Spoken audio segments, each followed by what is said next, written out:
When we parted ways, I felt so disconnected, and this was something that we were planning on doing together, like restructuring our life once he's out, and we didn't make it. This was a very new sensation for me, and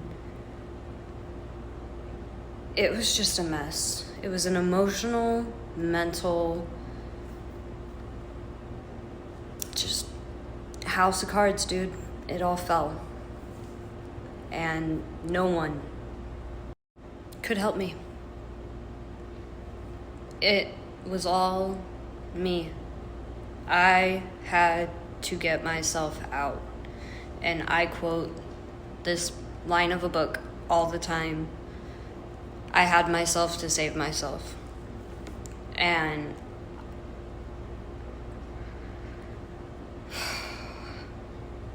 after that,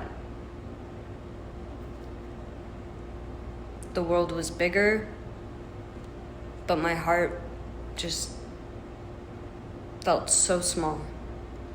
I could not open it up on lock, dude. It just was very, very painful to feel that type of failure. I did the stupidest thing a person could do after something like that. That is life-changing on both aspects. Staying with the person and the whole situation until we parted ways.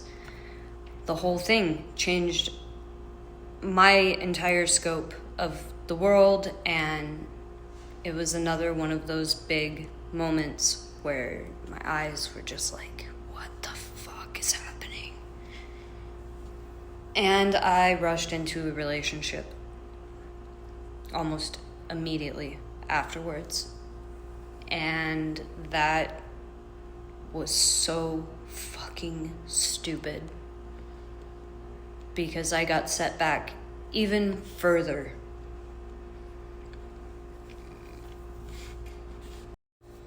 And that is a relationship I will never speak life into ever again. But I will say, I'm very grateful that I had Krav Maga, and I'm very grateful that when it was needed, it came out. And I'm here because of it. And it was a very scary time in my life. It was a lot of psychological warfare. And I developed even worse PTSD than I had. So I went into hiding for a very good amount of time. But that forever changed how I live my life. So I do not post where I'm going to be beforehand. I do not tag myself in places until I have left.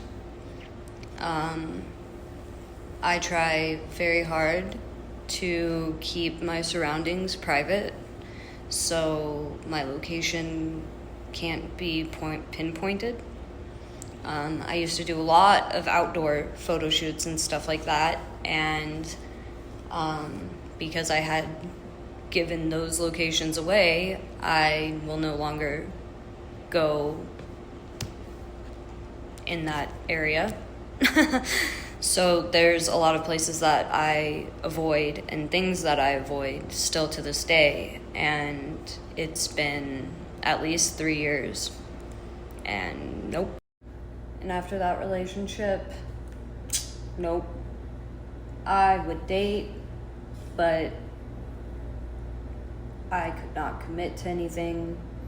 I spent the last 3 years on a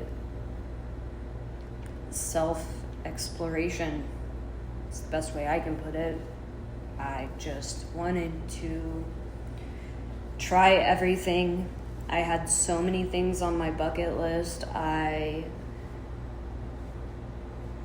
There was so many things, you know, when I got engaged, dealing with the prison sentence and all of that. I was like 27, I think. 24? See, I don't even know. It's been that fucking long. All I know is I was in my 20s when all of this happened, and I had just, because of the isolation and things just going crazy, dude.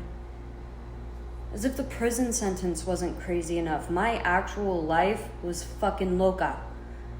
And I just went on this journey to find the chill, dude. I could not do it anymore. I had already been practicing spirituality for years. I had already been on a journey, and during the prison sentence, that just shot myself into spirituality. I could not do that without a higher power or a higher self. There was no fucking way. So I went on a very crucial spiritual journey on top of trying to manage my fucking life. I got stuck in this mindset of just defeat. Like, not I deserved it. Like, when do I get what I deserve? Because I definitely did get what I deserved. But when am I going to achieve my goal? When does that happen?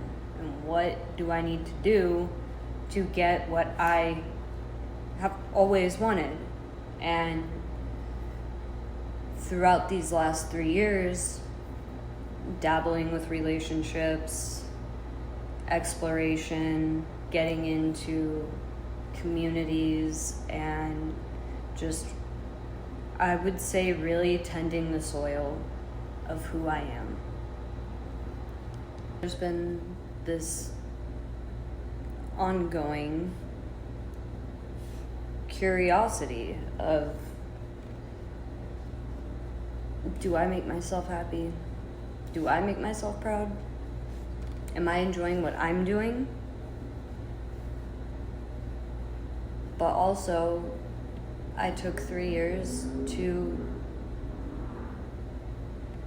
stop putting everybody else before me.